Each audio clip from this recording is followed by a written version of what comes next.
Welcome, greetings, salutations, everyone. It is GleeCon, and I am coming back with another episode of Lore of Warcraft.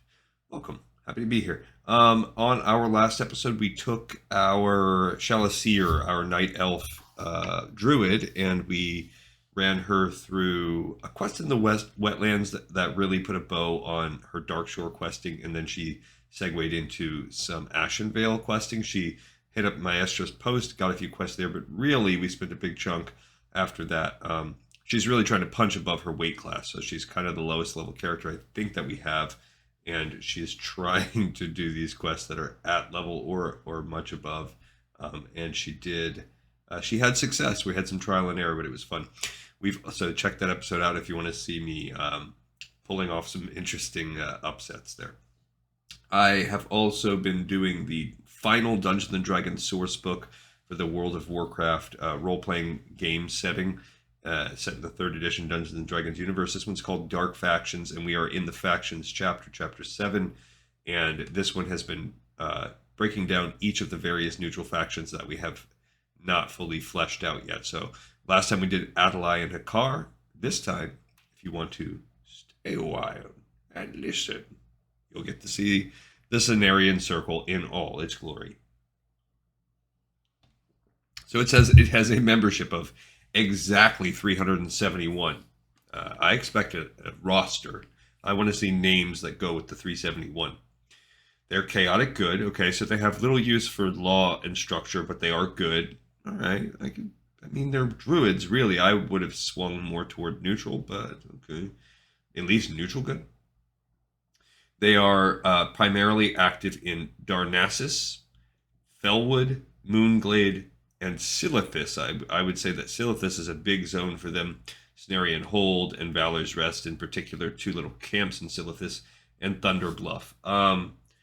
You'll see some themes there. Obviously, one Horde, one Alliance capital, the center of the Druid homeland, the Moonglade, and then the Felwood is a zone where you see them in addition to Endgame and Silithus. What's their job? What do they like to do? They like to protect and restore nature. The Cenarion Circle is the organization to which all druids belong. It is dedicated to the protection of nature and the restoration of the damage already done to it. Its members believe that the only way to achieve this goal is by keeping the balance within the world. So the Cenarion Circle rarely gets involved in any conflict unless it directly threatens nature. Thus, the Cenarion Circle is an impartial faction that is not interested in or preoccupied with political affairs. I guess that's where the chaotic part comes into play. Operatives working for this group can belong to any faction, and both members of the Alliance and the Horde are involved with the Cenarion Circle. While the men and women of the Cenarion Circle seek to remain as far away as possible from the politics of the different races and factions, the tensions and conflicts engendered by them sometimes affect nature, and thus the Cenarion Circle, directly. When such events arise, the Cenarion Circle takes drastic measures to protect the wilderness and restore the natural order, even if it means siding against a particular faction. Named in honor of the demigod Cenarius, the Cenarion Circle ensures the protection of nature and its creatures. Furthermore, the members of this faction act as keepers of ancient lore and pay particular attention to the traditional ways of the druids. In their role of protectors of nature, the men and women of the Cenarion Circle also strive to maintain the fragile balance within the world. The faction was founded by Cenarius and Malfurion. Malfurion trained the first druids to join the group, but soon appealed to Remulos, one of the sons of Cenarius, for help. Remulos played a major role in forming the group, and he taught young druids all the secrets they would need to master. With the passing years, the organization grew to include Tauren, who shared similar views, as well as members of other races, until it reached its present form. The Cenarion Circle now includes many more members than it did originally, though its total numbers are still few. Its agents are active throughout Azeroth, but are especially present on Kalimdor. Men and women from both the Alliance and the Horde are now welcomed in the Cenarion Circle, but the majority of its members are still Night Elf men. And I wonder how much of the whole sort of a gender bias or outright misogyny that is touched upon again and again and again in these books, how much of that was kind of given the nod from Blizzard itself? How much is the authors noticing a trend in game, or is it just a flavor that the authors have tried to straight up give the game that wasn't really there just for role playing purposes? Because I don't really see in game tons and tons of examples of this. I mean, obviously some, and there's not to say that there's not misogyny within Blizzard. We know that that's not the case. But I just wonder, because this is not the first time we've had sort of commentary indicating that in the Dungeons and Dragons setting, at least, there's women are definitely not at the same kind of power level in the hierarchy of whether, even if it's just social power, political power, as the men are. Most of this faction's members are either Night Elves or Tauren. The Cenarion Circle, however, accepts men and women of any race. Druids are members by definition, but other characters must prove themselves to the Cenarion Circle before becoming accepted. Fervently dedicated to protecting the wilderness, the operatives of the Cenarion Circle consider their duties above the petty wars and feudal disputes of the Alliance, the Horde, and any other faction, race, family, or group. They are, after all, trying to save the world from those who would unwittingly destroy it. They allow no distractions. And I wonder, because when you encounter the Cenarion Circle, they're a neutral faction in game, but I wonder if druids actually start as friendly. It's worth keeping an eye on the color of those letters when we encounter them with our druid character. Let's look at their relationships now that we've looked at their history and their overview. As defenders of nature and keepers of the fragile world balance, the members of the Cenarion Circle have many friends, but also many enemies. Those who would seek to exploit nature view the Circle as arrogant believers in ancient ways that no longer concern most people. They see the Cenarion Circle as a thorn in their sides, if not a direct threat to their ultimate goals. On the other hand, the people who respect the wilderness and the creatures inhabiting it see the Cenarion Circle as a necessary force the world cannot afford to lose. And I'm thinking of like the Venture Co. and stuff like that as people that would be against them. The Cenarion Circle has many allies among the hunters, scouts, druids, and shaman who call themselves adventurers. They also have strong ties with countless other people who believe that nature needs to be safeguarded.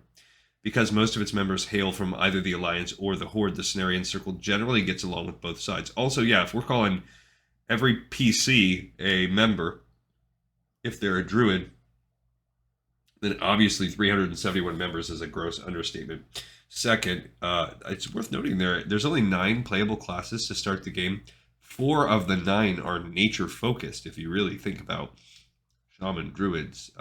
It does consider scouts. Well, okay, so 3 of the 9, because scouts is not a real class. It's a subclass that would be considered either rogue or hunter in game.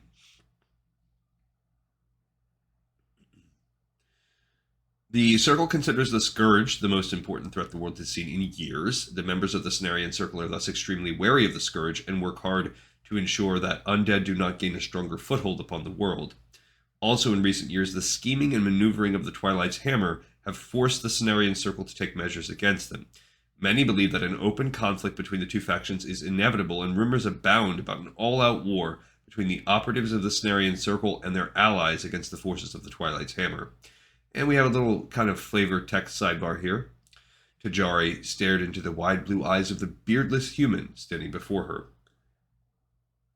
Yet another druid has successfully completed the trial of the lake, she said to the youth, whose broad, innocent grin immediately brought a smile to her face. Well done, my young friend, she added. Well done indeed. It was a privilege for Tajari to test students who came to Moonglade for further druidic training. Is this the one that we had to do our water mount or our water form, aquatic form quest? I kind of think so. The youth shyly mumbled his thanks and bowed courteously. There was wisdom in his bright young eyes, and Tajari could tell he would become an important asset in the Cenarion Circle's never-ending battle. You are most assuredly developing yourself into a valued protector of nature, she said, and Cenarius knows how desperately the world needs people such as yourself, she did not add. All right, the organization is led by one man. One man leads the Cenarion Circle. Malfurion led the organization from the time of its foundation up until recently. When he fell into a coma, the Cenarion Circle elected a new leader, Fandral Staghelm. Once, when the organization was young, keepers of the grove were responsible for the protection and welfare of specific places, acting as guardians of wilderness areas. In those days, each keeper worked from a specific Cenarion base or stronghold, but the organization has grown since then, and now keepers are no longer locked to a specific region. They are, however, still greatly revered by members of the Cenarion Circle. Okay, locations. Although Cenarion Circle operatives are found throughout the world, especially in the Wildlands, the group has several important bases of operations in Kalimdor. Archdruid Fandral Staghelm leads the Cenarion Circle from Darnassus high atop Teldrassil. One of the Cenarion Circle's Archdruids, the Tauren Humul Rune Totem, operates out of Thunder Bluff in southern Kalimdor in the Elder Rise. Many pacts were made there, and most Tauren view this location as a sacred place. In Felwood, the Emerald Circle, a small group of Cenarion Circle operatives, is dedicated to driving sickness and corruption out of the lands and restoring health to Felwood. Another important Cenarion bastion is in the village of Nighthaven in Moonglade. Rabine is in charge of Nighthaven, while Keeper Remulus watches from a distance. Nighthaven is a central point for the Cenarion Circle's activities in northern Kalimdor, and many Cenarion Circle operatives meet there every day. I would meet there a lot more if the portal worked two ways. You port there, and then you're stuck there. I guess Hearthstone would be your way back. Finally, two important Cenarion Circle outposts are found in Silithus. The first is Valor's Rest, also home to both the Alliance and the Horde. The second, simply called Cenarion Hold, has become a location of the utmost importance for the organization. Although the Cenarion Circle maintains other bases of operation, most of its members meet in forest glades, under especially ancient trees, or on the many rocky shores of the world. No one but the organization's operatives knows the locations of these places, which serve as rendezvous points. Alright, and as we get near the end of this section, we'll look at some important members. All druids are part of the Cenarion Circle, but anyone dedicated to safeguarding the environment can join the group, provided he passes its rigorous entry tests. Before anyone other than a druid is admitted into this group, he must complete several missions on behalf of high-ranking members of the organization. That's, I guess, how your PC could technically become revered or exalted within the organization. These missions test the mettle, temperament, and dedication of the potential candidate and serve to further the cause of the Cenarion Circle. Thus, each of these missions concerns the defense of nature and its creatures. Okay, the leaders. There's Archdruid Fandral Staghelm. He is a male night elf. One of the most respected members of the Cenarion Circle is its leader, Fandral Staghelm. Although dedicated to the Cenarion Circle, Archdruid Staghelm is haunted by the death of his son, Valstan, who perished during the War of the Shifting Sands. We actually read a short story about that on one of our previous episodes. If you go back and check out, if you look in the channel logs, it's going to be under, just probably under short stories. I think I have it. Not a channel, like I guess you'd call it a channel. One of the little sets I have, the playlist for short stories. There's one in there. This loss left Fandral inconsolable, and to this day he remains obsessed with his son's death. Before he was voted the new leader of the Cenarion Circle, Fandral had told Malfurion that he wanted to create a second world tree and thereby restore the Night Elves' immortality. Malfurion refused, saying that such a tree would become an abomination. When Malfurion fell into a coma and Fandral succeeded him, he convinced the rest of the organization of his opinion. Thus, Fandral, with the support of the rest of the Cenarion Circle, instigated the creation of Teldrassil. And that's pros and cons. Obviously, we know there's some corruption seeping in, but also it is a great, beautiful home for the Night Elves. Okay, there's also Archdruid Humul Rune Totem. He is the male Tauren, kind of counterpart to Fandral Staghelm.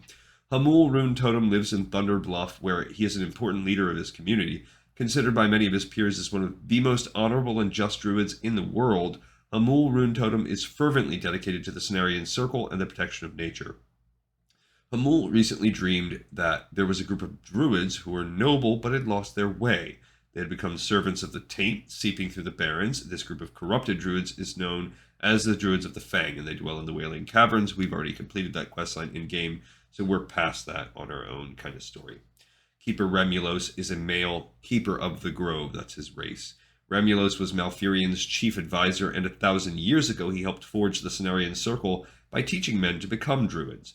Perhaps the most powerful druid in the world, the other members of the group hold Remulos in great reverence. And if you remember, the Keepers of the Grove are sort of those satyr-ish kind of creatures, but like more deer, and they also have like a plant hand or something like that. I don't know.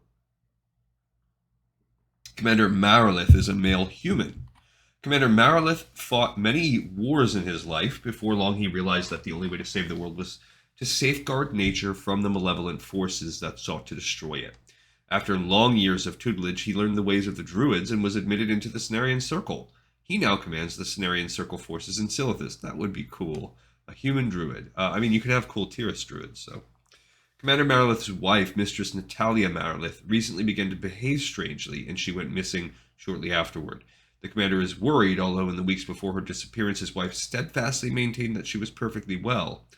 Little does the commander know that she has gone insane, or perhaps has been possessed, and has voluntarily entered a large Silithid hive in the area. That's probably a quest we'll be doing toward the end game. All right, so the heroes and the Cenarion Circle, here's a little sidebar about if you wanted a PC to become one. Members of the Cenarion Circle are first and foremost defenders of nature. They travel the world, maintaining the fragile balance between nature and civilization. When they discover threats against nature or encounter anomalies, they do everything in their power to stop them. Some missions may involve the gathering of rare herbs or plants, spying upon the forces of the Scourge or another faction that threatens the natural world, or even taking direct actions against such threats. Members of the Cenarion Circle need little incentive, as serving nature and ensuring its safety is considered reward enough.